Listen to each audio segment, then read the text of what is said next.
And call to order the April 15th meeting of the Historic Resources Commission. Do you want to give your introductory comments? I certainly can. Thank you very much. My name is Kyle Kobe, and I will be facilitating the Zoom video portion of this meeting. Joining me live from the City Commission room is Lynne Braddock Zollner, Historic Resources Administrator. We'll work alongside the chair, who's on remote video, to facilitate the meeting proceedings. This meeting is being recorded and broadcast live on the city's YouTube channel and public access cable channel 25. During the meeting, please mute yourself by clicking on the microphone.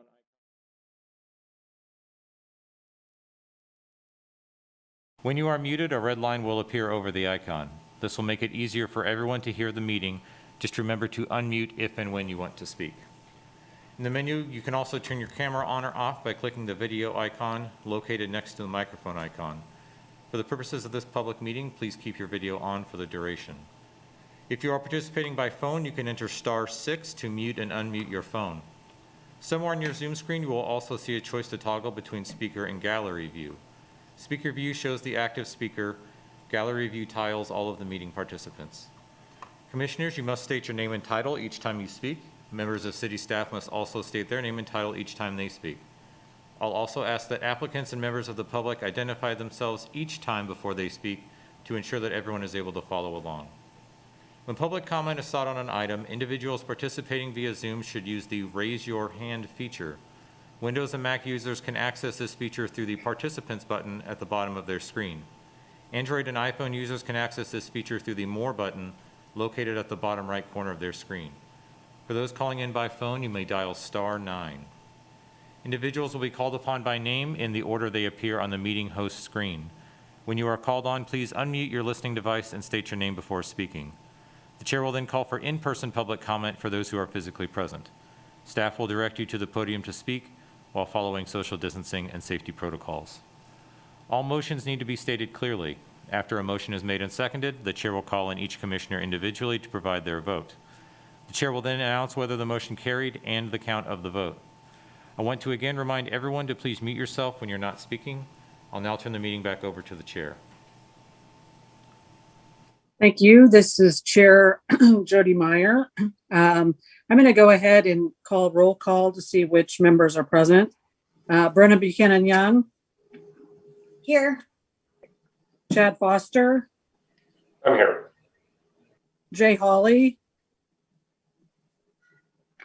Commissioner Meyer, Lynne Braddock Zollner, Historic Resources Administrator. Commissioner Hawley will not be here this evening. Thank you. Sarah Holder. Lynne Braddock Zollner, Historic Resources Administrator. Sarah Holder will not be here this evening. Okay, thank you. Kelly Irby. Present. And of course, I'm here, and also Neil Ezel.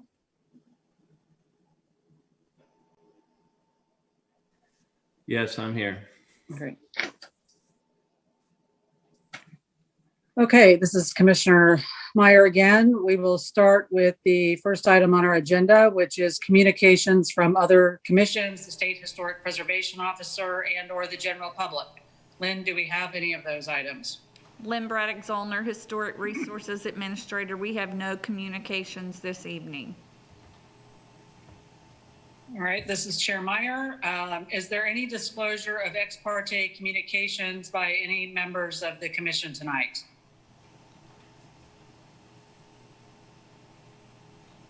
Okay, hearing none, then we'll move on to the next item. Is there any declaration of abstentions for specific agenda items by any commissioners this evening? Okay. Hearing none, we'll then move to committee reports. Lynn, are there any committee reports? Lynne Braddock Zollner, Historic Resources Administrator. We have no committee reports this evening. All right, this is Chair Meyer again. We will then move on to our consent agenda with the administrative approvals. We have some design review applications that have been administratively reviewed and approved. Lynn, is there any public comment on these items? Lynne Braddock Zollner, Historic Resources Administrator. We have no one in the room wishing to comment on these items, and there was no one signed up on Zoom. We'd be happy to answer any questions for commissioners about the items. Okay, this is Chair Meyer. Thank you, Lynn. Does the commission wish to discuss any of the design review applications?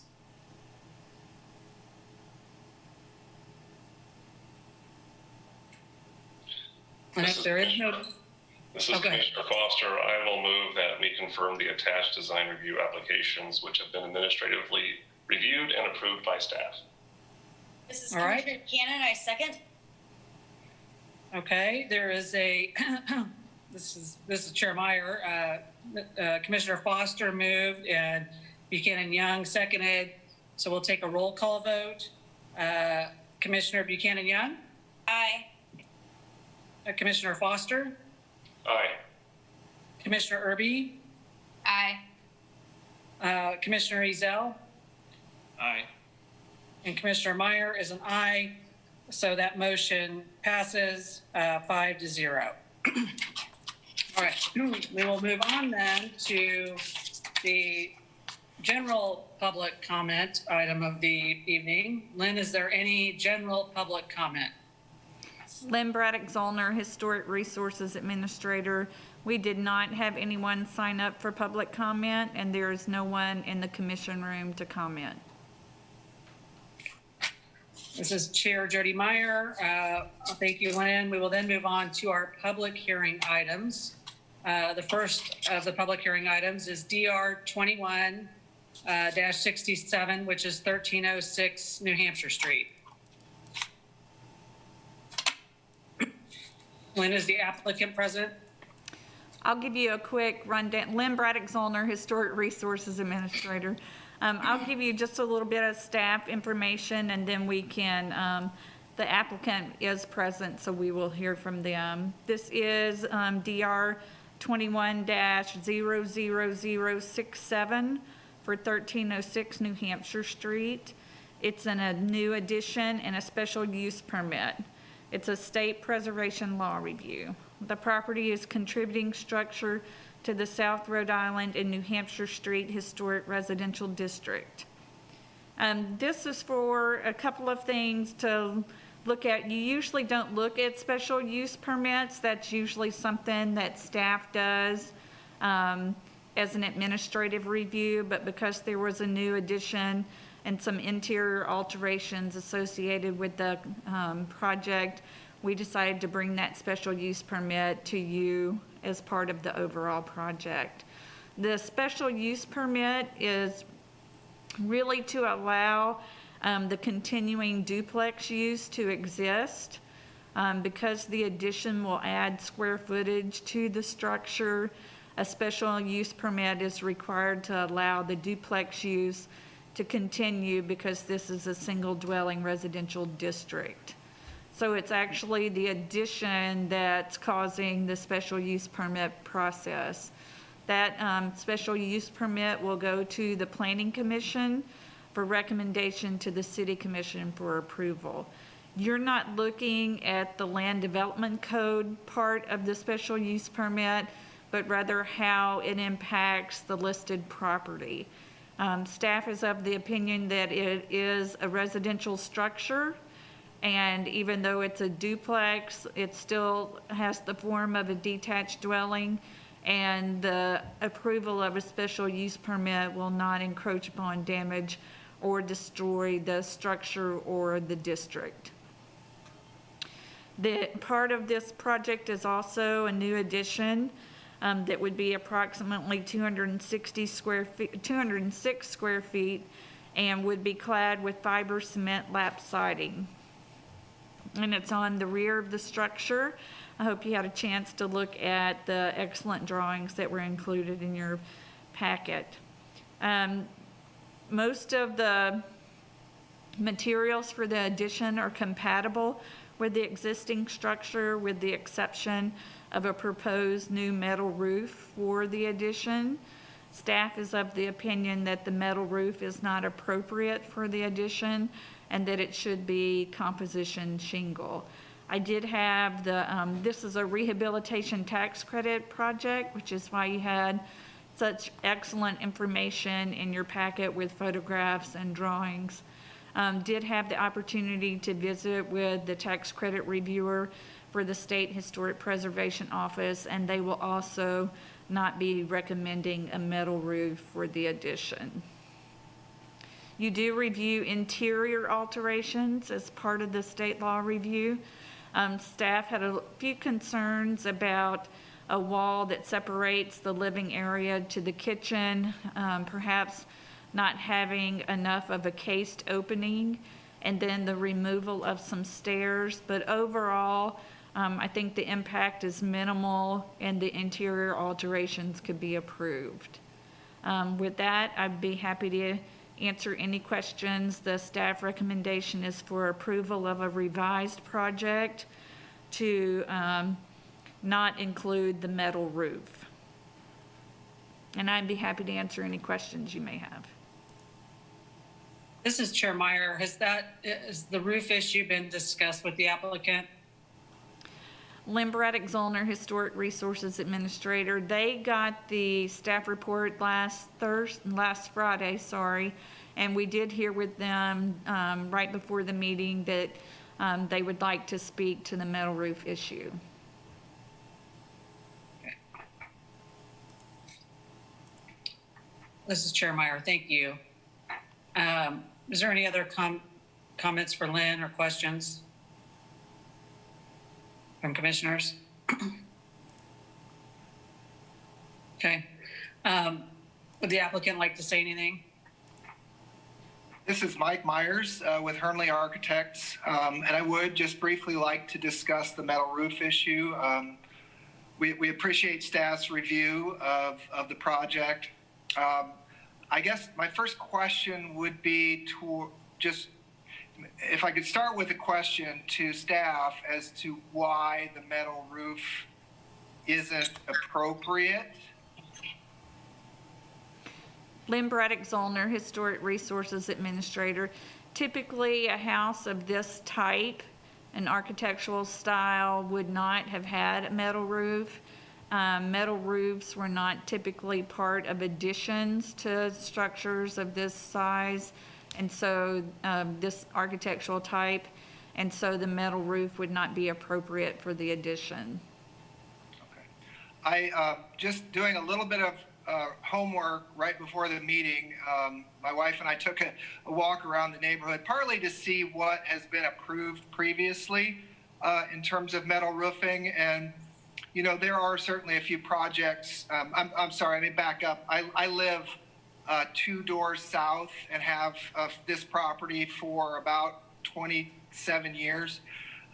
So we're very familiar with the neighborhood, and I would just kind of was curious to look around and see how much of the metal roofing has been previously approved.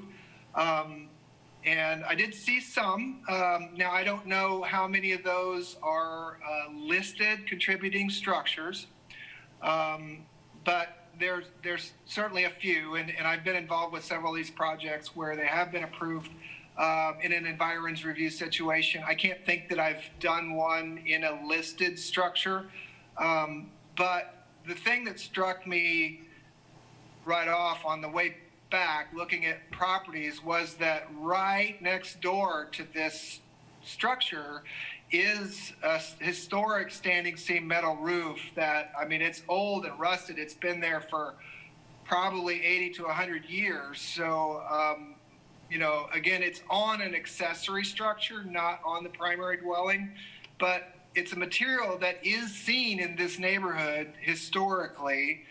And I'm just wondering, partly because it literally is right next door, and I don't know if it's possible. I did email that image to Kyle and to Lynne right before the meeting. I don't know if it's possible for you to share that with the commissioners. There you go. And so what I'm looking at now, the place where we're putting the metal is right in front of this little blue car. We're changing the roof pitch of that second floor. There's an old addition on the house, and we're changing the pitch of it to where it'll drain towards the alley instead of draining towards the north. and it's going to be a lower slope. It's a 212 pitch, so it's not recommended that we use an asphalt composition shingle on a slope that's below 312. And we're already compromising the wall height down to 7 feet on the addition and keeping the addition below the ridge height. And that's the reason why the pitch of the roof is too generally thought of. I mean, the asphalt shingle companies wouldn't warrant a 212 asphalt composition. That said, we could find other materials. We could use a roll roofing. We could use a rubber membrane roofing. We could use one of the white TPO membrane roofs. But from my perspective, when I'm looking at a historic accessory structure right there with a standing seam metal roof, and from this perspective, I'm standing up, I'm about 6'2" tall, you are really not going to see that roof. I mean, you may see just the indication of the edge of it, but the roof in plane in question is literally right above that blue car, right above the window that you see, and it will be coming towards you. So I'm not seeing it as being in any way harming or, being obtrusive historically there. That's the argument I like to make for keeping it, a metal roof in the job.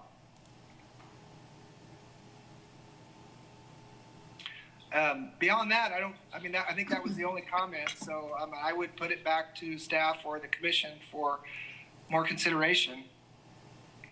Okay, this is Chair Meyer. Thank you very much, Mike. Lynn, is there any public comment on this item? Lynne Braddock Zollner, Historic Resources Administrator. We didn't have anybody sign up, did we? We had no one sign up for public comment for this item, and there is no one in the commission room.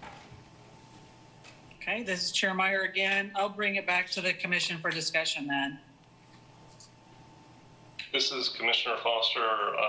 Mike, I appreciated your rationale there. I was sort of ready to go to battle a little bit, but the explanation of warranty issues and trying to keep the height of the structure, the addition, as minimal as possible.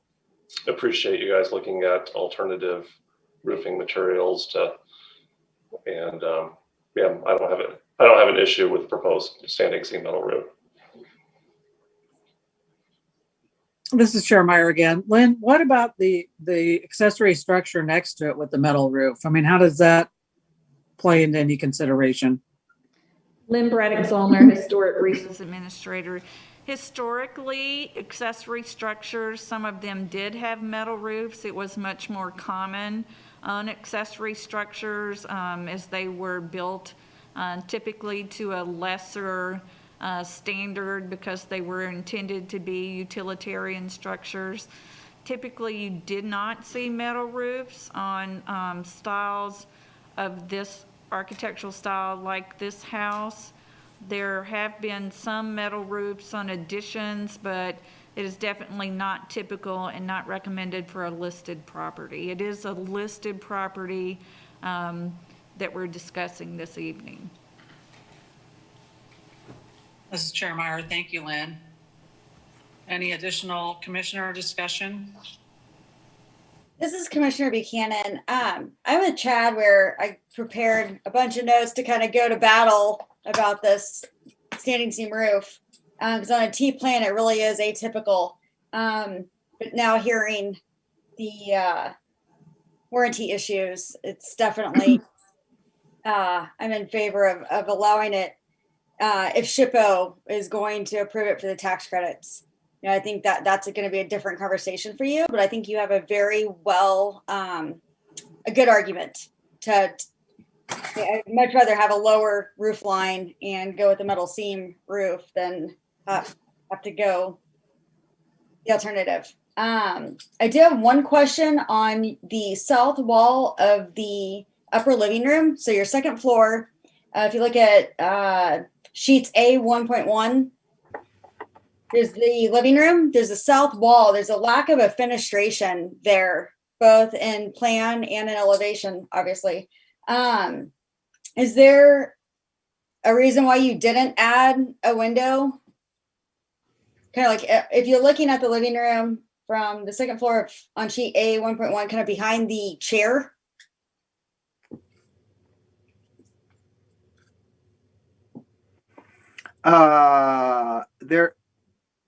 Is there a reason I didn't put a window on that corner?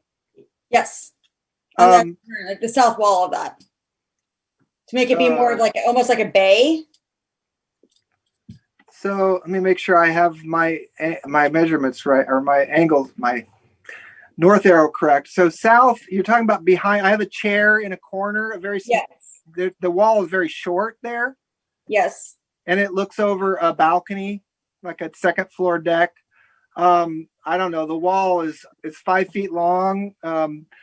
Generally, I avoid big windows in small, short walls like that. Partially because, I mean, it had light from two sides, two other walls for one, and for two, part of the building code that we have to follow is the braced bay provisions of the building code. Basically, we have to provide some solid wall segments at each corner to give it stiffness against lateral wind loading. And it never really occurred to me to put one there, but yeah.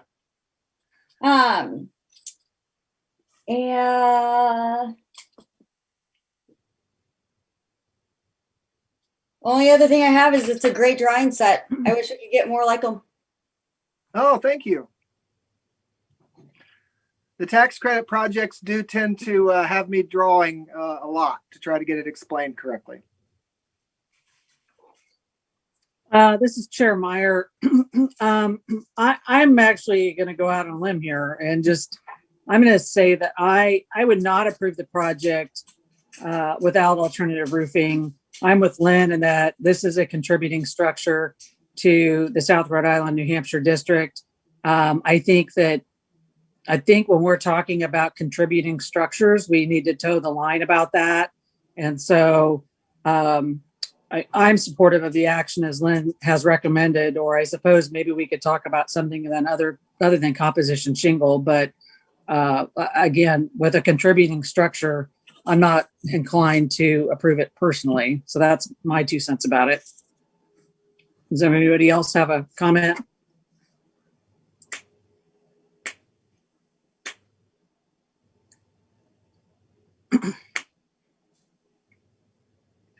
And if we don't have comments, I'll also entertain motions.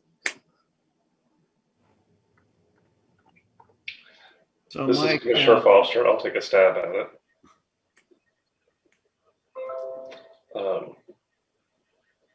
I will move that we approve the proposed project as designed and find that the proposed revised project does not damage or destroy any historic property located in the National Register of Historic Places or the Register of Historic Kansas Places. This is Commissioner Meyer. Just so I'm clear, Chad, you're saying you're not following Lynn's recommendation. You're just approving it as is. Is that what you're saying? Correct. It's a change of wording from the recommended action. All right. There's been a motion by Commissioner Foster. Is there a second? Commissioner Buchanan, I second. Okay, Commissioner Buchanan has seconded the motion. So we'll go ahead and take a roll call vote on that. Commissioner Buchanan Young? Aye. Commissioner Foster? Commissioner Irby? Aye. Commissioner Ezell? aye. And Commissioner Meyer is a nay, so that motion carries 4-1. Good luck with your project. Thank you very much. All right, this is Chair Meyer again. We will move on to the second item on the agenda, DR 21-83, which is 933 Indiana Street. Lynn, you want to give us some input? Yeah. Lynne, Braddock, Zollner, Historic Resources Administrator. This project is for an addition to the existing structure and the demolition of an accessory structure. It is an Oread Design Guidelines review and a Certificate of Appropriateness review. The property is located in the Oread Design Overlay District in UC3, which is the medium density district. and it's also located in the environs of the Michael Greenlee House located at 947 Louisiana Street. The applicant requests to demolish an existing addition and build a new addition to the structure located at 933 Indiana Street. The addition would be approximately 580 square feet and would be located on the rear of the historic structure. The addition would be 24 feet, 7.5 inches to the peak of the gabled roof. The cladding would be fiber cement lap siding and the roof would be asphalt shingle. The applicant also requests to demolish the existing one-story accessory structure on the site.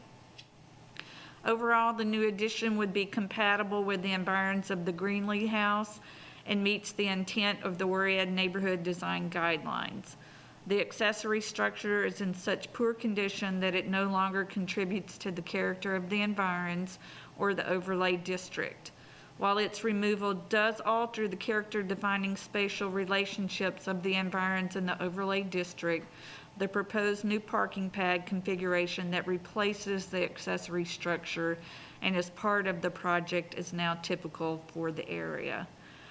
There was discussion in your staff report about the addition extending past that south wall plane. Typically, staff does not approve or recommend approval of additions that extend past the wall plane. I believe on the north side, they actually recessed it a little bit to create that differentiation.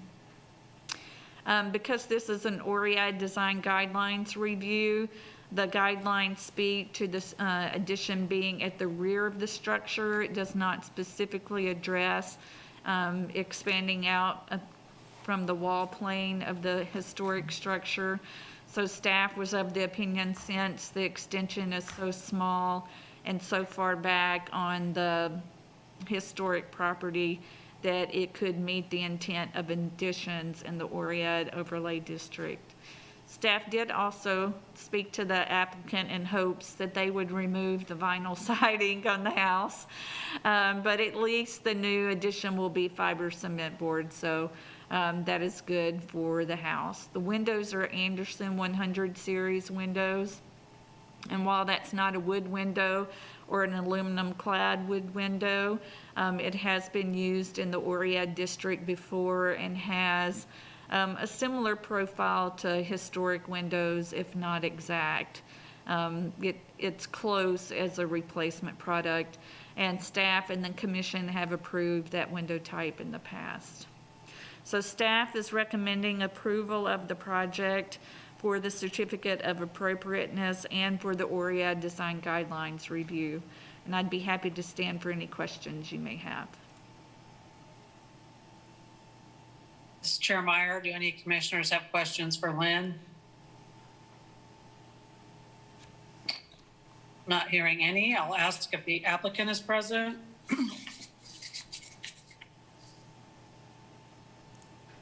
think the applicant is present. Hello, this is Roy Lay, Oakley Architecture. Can you hear me? Yes. Great. I don't have anything specific to comment on, but I'm happy to answer questions. Great. This is Chair Meyer again. Lynne, is there any public comment on this item? Lynne Braddock Zollner, Historic Resources Administrator. There is no one in the commission room to have comment, and we did not receive any requests for public comment on this item. Okay, this is Chair Meyer again. Thank you, Lynne. We will bring it back to the commission for discussion. Is there any commissioner discussion on this item?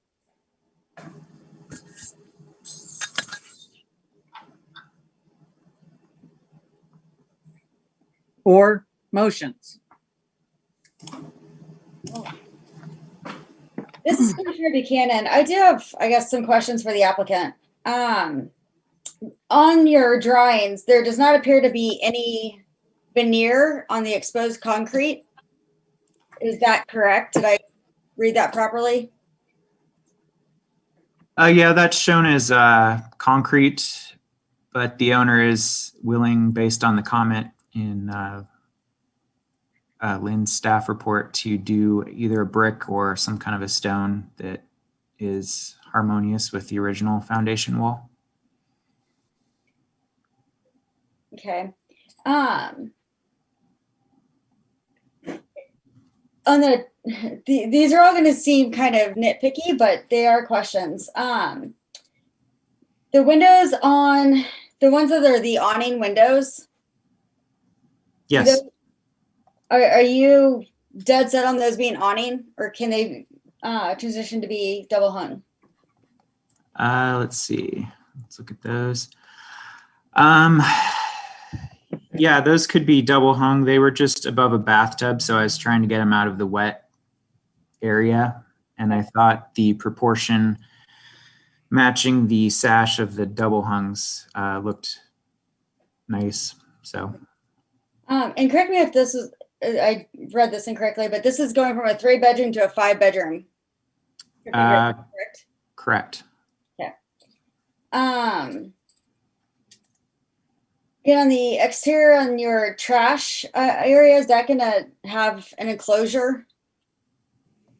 And here's why I'm asking, because there's the stone retain, there's like a little stone fence right there, like right at the property line. I was wondering how things are going to be impacted, both when you demolish, or if approved, demolish the accessory structure, and how the trash enclosure is going to interact with that stone fence. Yeah, I guess we haven't gotten that far in the design, but I was assuming it would be some sort of a wood enclosure that would be adjacent to that. Let me look at the photos again. I mean, the stone itself, it obviously is dry laid, and I'm just wondering what's going to happen with it. Sure. Let me open. Was that in any of the photos I attached to my application? Yes. Or was that okay?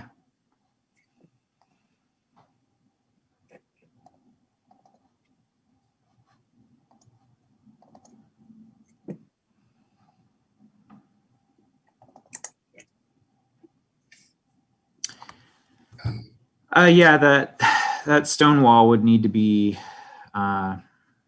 reinforced, and we probably could do some sort of a stone or stone look enclosure if that was the concern. Is it a structural concern or an aesthetic? Aesthetic. Aesthetic, okay.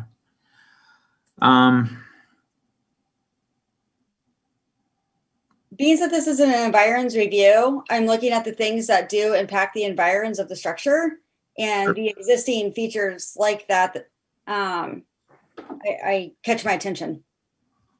Okay. This is, if I could interrupt, this is Commissioner Foster. I want to ask a question of Lynn. Aren't things like that addressed in the Oread design guidelines that we spent forever working on?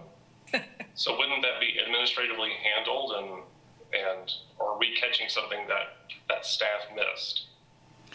Lynne, Braddock, Zollner, Historic Resources Administrator. It does speak, the guidelines do speak to maintaining stonework in the district. That is certainly something that you can discuss with the applicant, or you can allow staff to address it. This is a congregate living proposal, and there will be a site plan associated with that proposal. And this is Commissioner Foster, I guess, and I appreciate, Brenna, your review and your observations. I go into these things assuming the design guidelines are going to be strictly enforced unless we're hearing something specifically otherwise.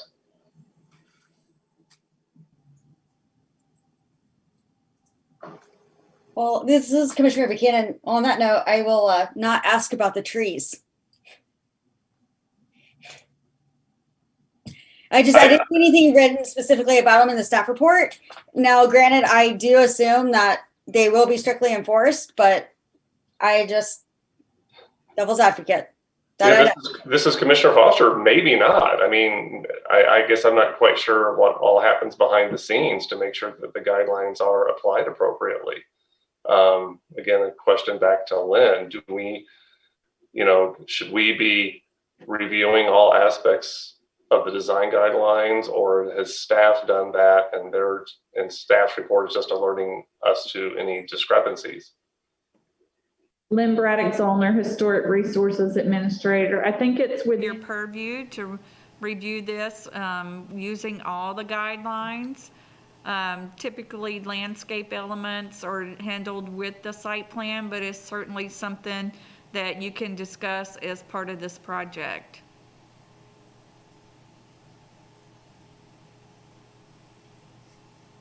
This is Commissioner Foster again. Let me try to ask the question a little bit differently.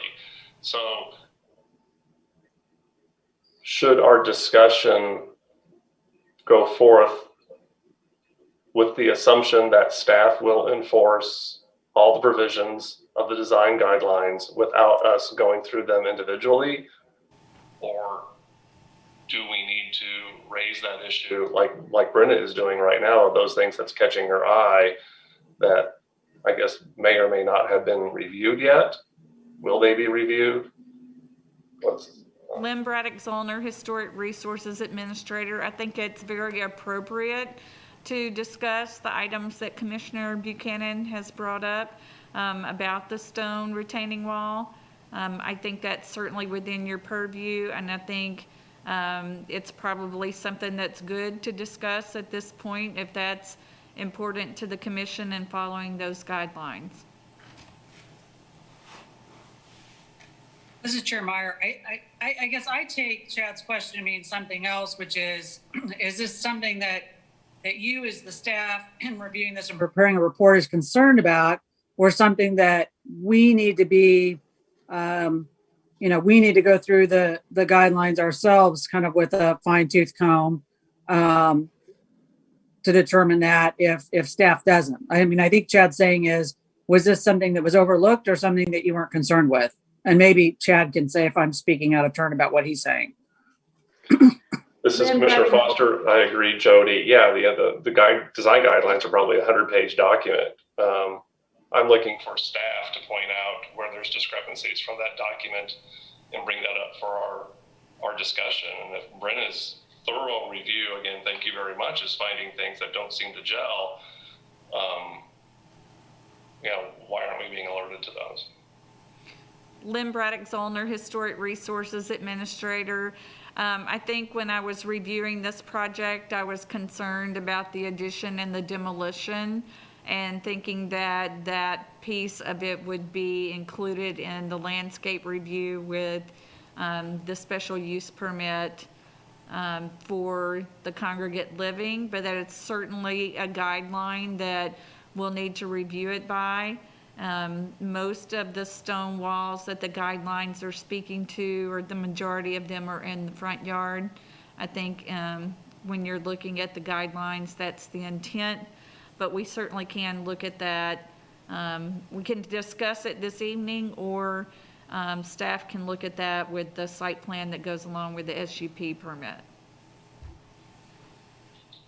Okay, this is Commissioner Foster. I guess with that, Brenna, I will actively engage in all of those observations that you are making, because it's not super clear to me that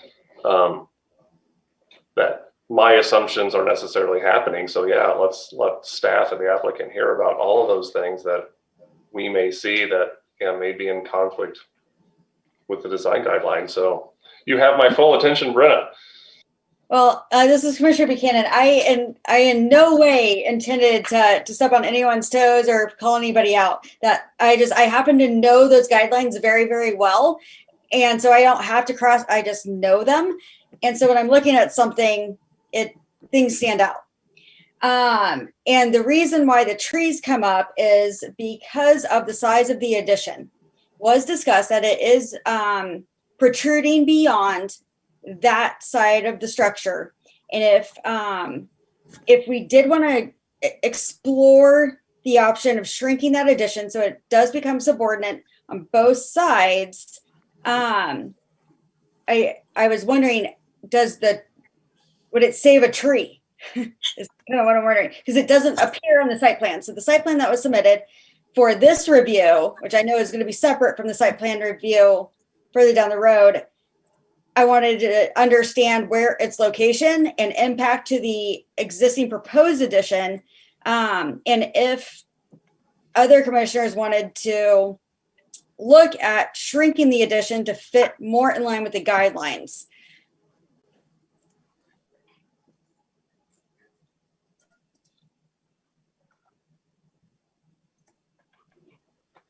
And this is Commissioner Foster. Could you elaborate a little bit more? Because it's been a while since I've participated in those guidelines of how you view that intent of the guideline and how this may be exceeding that. Commissioner Buchanan, it's in the Secretary of the Interior standards that additions are to be subordinate and not exceed beyond the existing. So that's where I was coming from with that. Being that it's an environs review or certificate of appropriateness review, I do look at the existing landscape around a little more. And since this one potentially could have an impact on one, if not two trees, but it's unknown because it's not labeled on the site plan. And I didn't know if the commissioners did have strong feelings one way or the other about the size of the addition. This is Chair Meyer. I do not.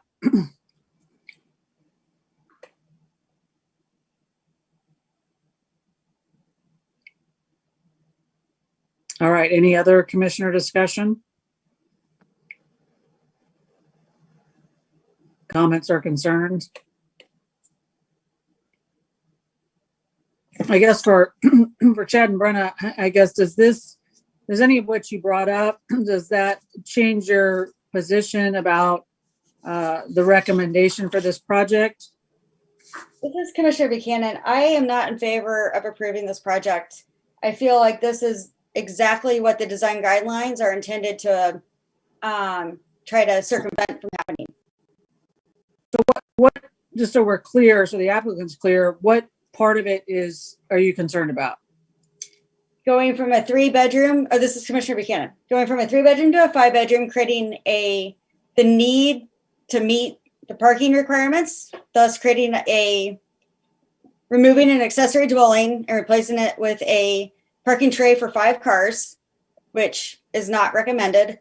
And it's adding to this new pattern that the intent of and all the work that went into the Oread design guidelines said this is exactly the patterns that we are trying to not allow to continue forward.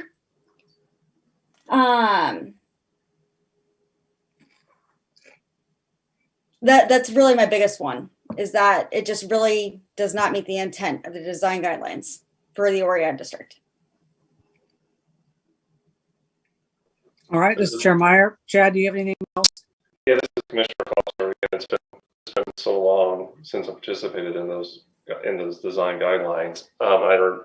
So the tray all the way across the back property line is not allowed per the design guidelines. Lynne The Braddock Oread design guidelines.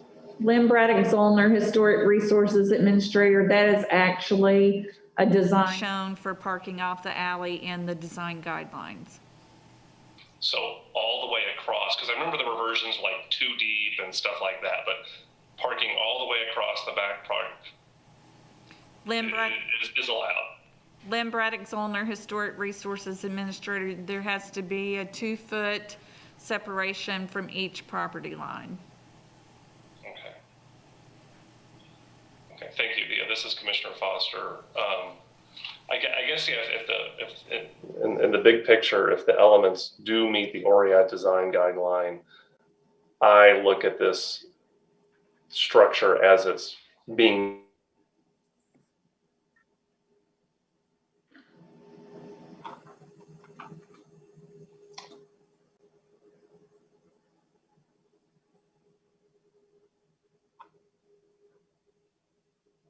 This is Chair Meyer. Did Chad freeze? Kyle Kobe, planner. It would appear, So I'm not seeing any errors and he hasn't dropped off of my screen, but the visual and audio evidence suggests that there's been some kind of technical glitch. And he's back. Oh, there he is. Sorry about that. So I'm in favor of the project as proposed. Okay, Chair Meyer here. Is there any other commissioner discussion? I'll tell you what, I will go ahead and move that in accordance with Chapter 22 of the Code of the City of Lawrence, the standards of evaluation, and to find that the proposed project will not significantly encroach upon, damage, or destroy the landmark or its environs, and issue the certificate of appropriateness for the proposed project. Is there a second?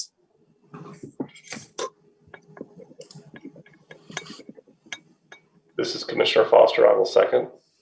Okay. So there's a motion and a second. We'll take a roll call vote. Commissioner Buchanan, Aye. Commissioner Foster, Yes. Commissioner Irby, Aye. Commissioner Ezell, Aye. and Commissioner Meyer is an aye. So that motion passes 5-0. I will go ahead and make another motion that we find that the proposed project meets the development and design standards in the Oread Neighborhood Design Guidelines for the Oread Neighborhood Design Overlay District. Is there a second? This is Commissioner Foster. I second. Okay, there's been a motion by Meyer and a second by Foster. We'll take a roll call vote. Commissioner Buchanan, Nay. Commissioner Foster, Yes. Commissioner Irby, Aye. Commissioner Ezell, Aye. and Commissioner Meyer is an aye. So that motion passes 4-1. Good luck with your project. We will next move on to the third item on the agenda, which is DR 21-85, 1266 Oread Avenue. Lynne, Braddock, Zollner, Historic Resources Administrator. This is for a new addition to 1266 Oread Avenue. You may know it as the Alumni Center on adjacent to KU campus. This would be an addition to the north side of that structure. It's also in the environs of the Ecumenical Christian Ministries building located at 1204 Oread Avenue. The applicant requests to build a new addition on the north side of the structure that is located at 1266 Oread Avenue. The addition would be approximately 12,950 square feet. The addition is designed to create a glass hyphen look between the existing structure and the main body of the proposed addition. The addition would be 37 feet tall with rooftop screening, creating an overall height of 44 feet 5 inches. The primary building materials would be storefront glazing system and curtain wall, limestone veneer, precast concrete panel system, brick veneer, metal wall panels, and a woven metal screen. A special use permit is also part of the proposed project. According to Chapter 22, for special use permits located that may have an impact on a listed property, the Historic Resources Commission has the opportunity to comment on those special use permits. This is not like the special use permit you reviewed for the contributing structure to the South Rhode Island, New Hampshire Street historic districts. This is simply the ability to comment to see if there's an impact on the ECM building. So you would be looking at the design review for certificate of appropriateness for the addition, but you can comment on the special use permit, but that is not required. And with that, I'd be happy to answer any questions that you may have. This is Chair Meyer. Do the commissioners have any questions for Lynne?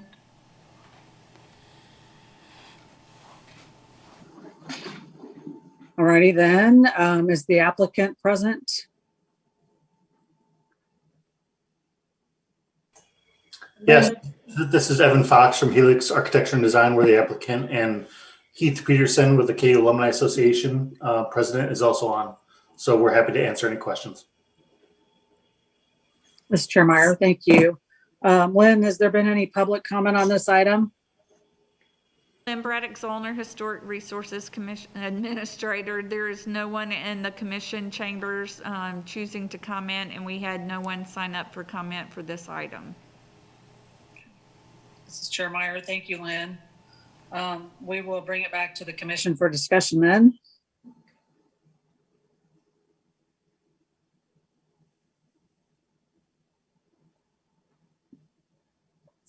I'll just say, I personally don't have any comment about the special use permit. I don't know if anybody else does, but I don't.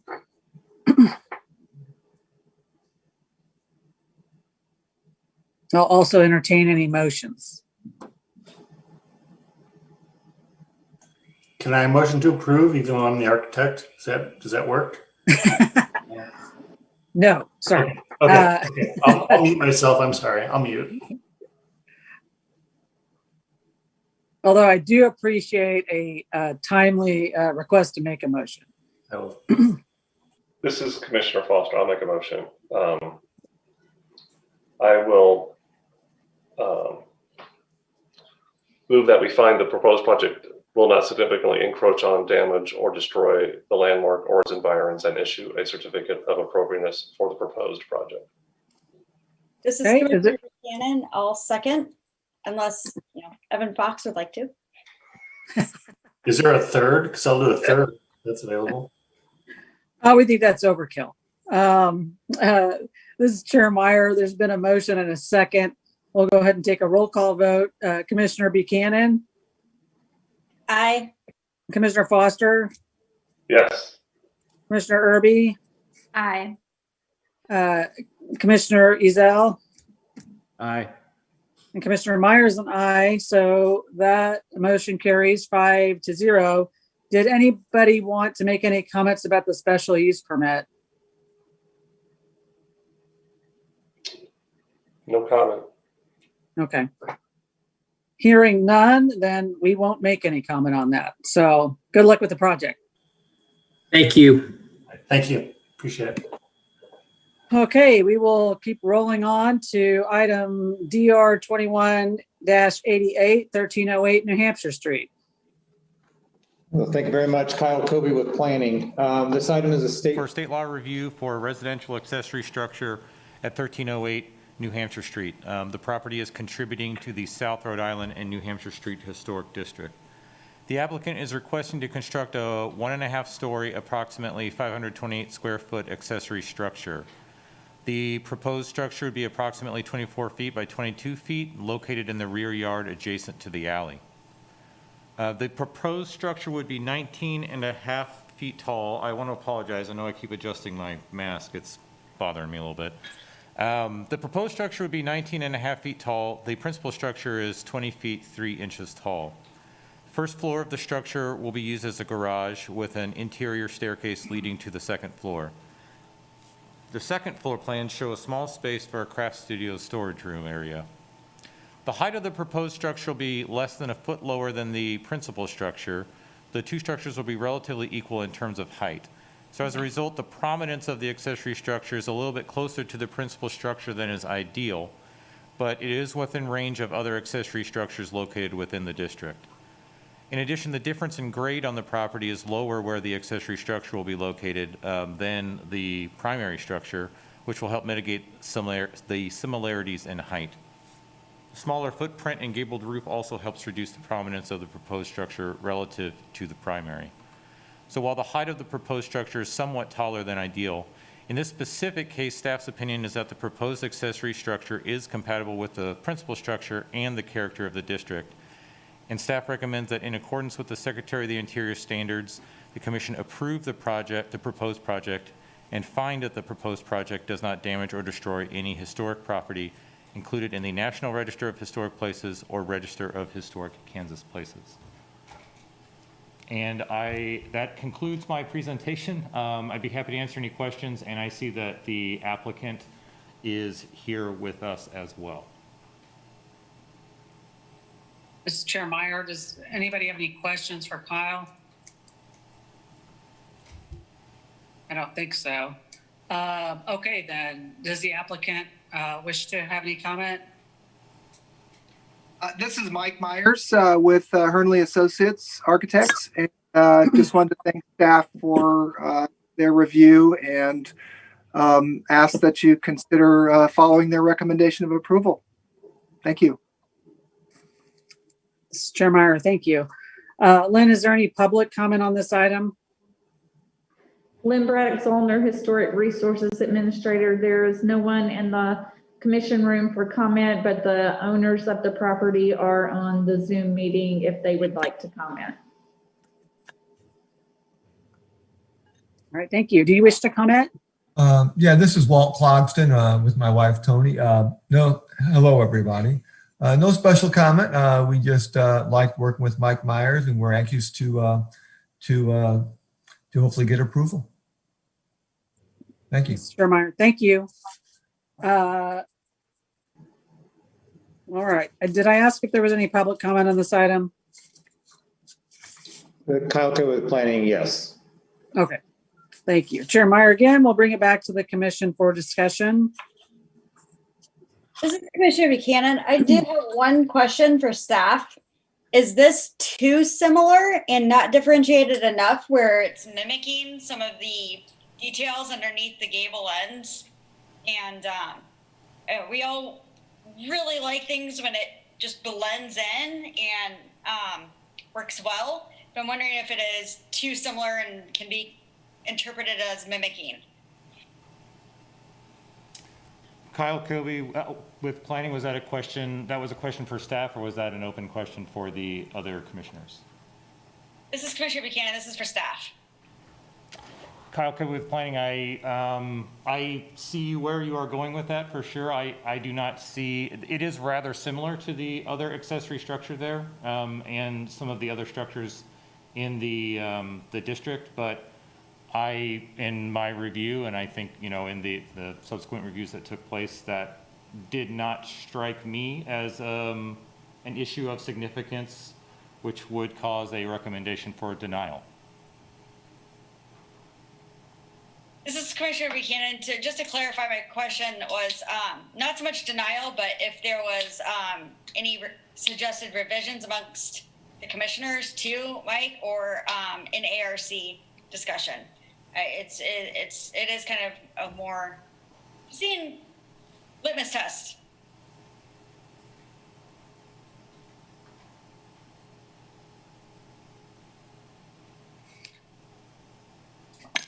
This is Commissioner Foster, and I went away there for about 30 seconds. So unfortunately, Brenna, I missed everything you just said. I apologize. This is Commissioner Buchanan. I was just asking if anybody else thought it was too similar, not so much for denial, but just as a conversation as to we can take care of it here with revisions, or if it was going to continue to an ARC, which I doubt, but I definitely recommend approval, but are we going to talk about this? Is it too similar? This is Commissioner Foster. Did you make that observation based on something in the packet that I'm not seeing, or just you going by the structure and observing what the shed looks like? Because I'm not seeing pictures of it. This is Commissioner Buchanan. It is written in the report of how similar it is. And it does talk about the fish scaling being in kind, which I do think is recommended. I just wondered if these are supposed to be differentiated. Is it too similar?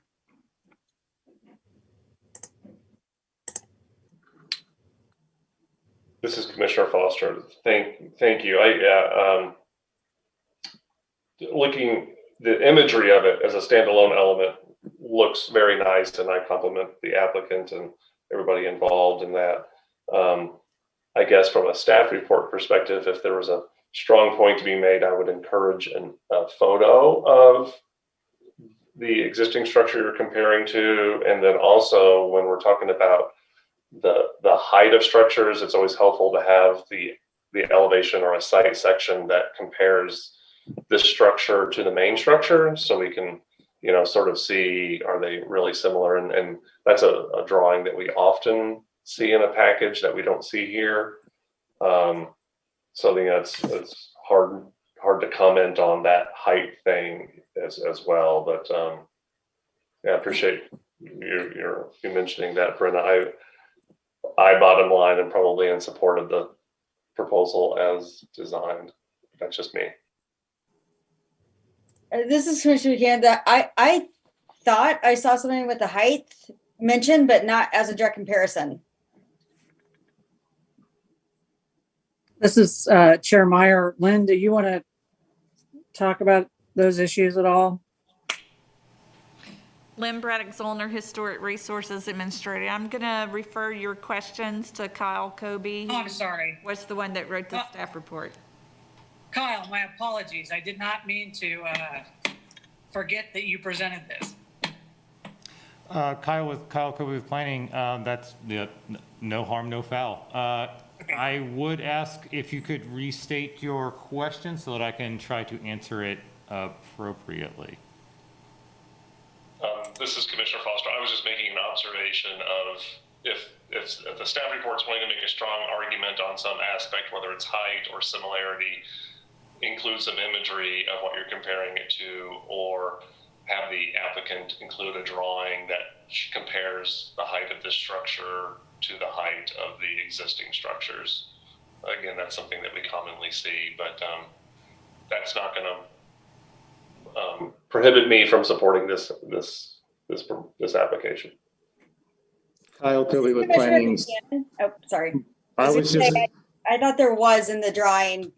If you look at sheet A 2.0 east elevation, that the picture with the annotation with the proposed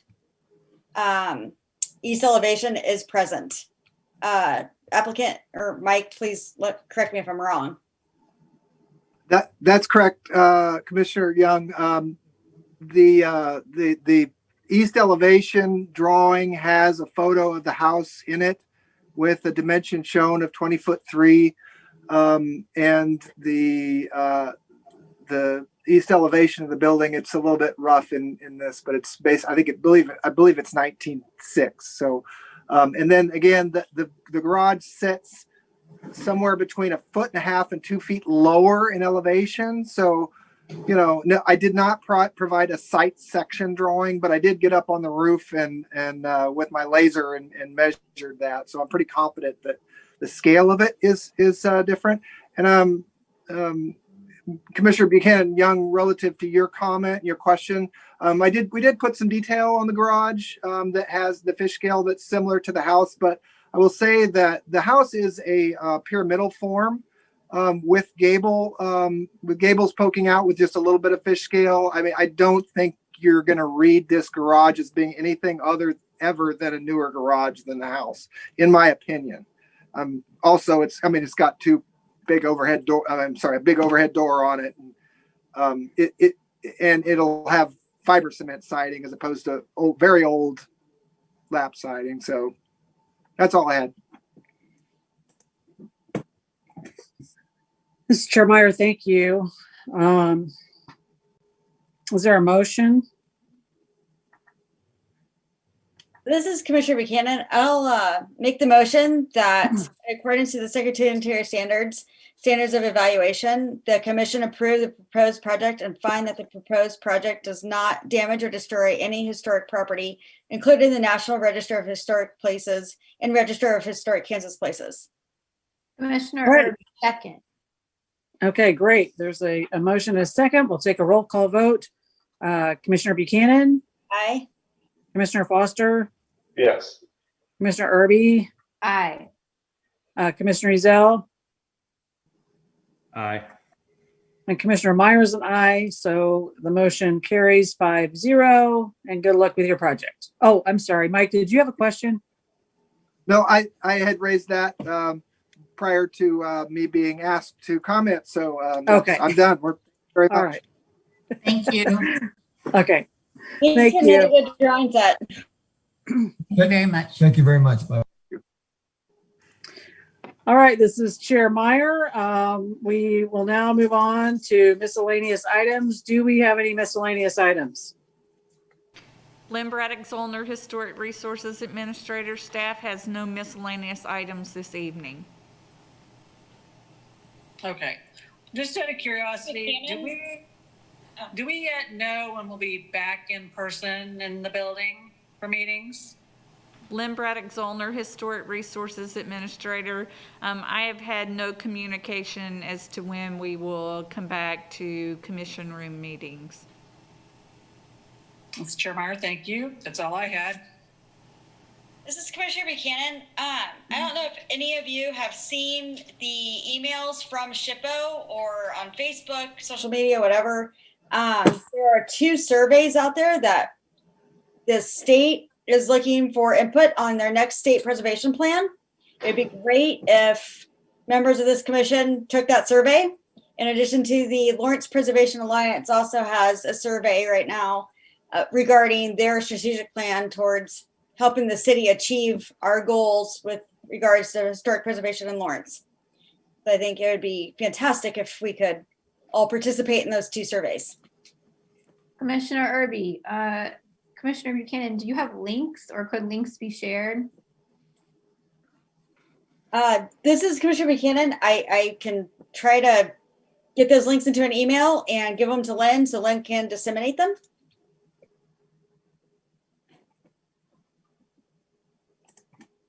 Mr. Chair Meyer, great. That would be wonderful. All right, anybody else have any other miscellaneous items? Okay, then I will move that we adjourn and we'll see you next month. Thank you, everybody. Thank you.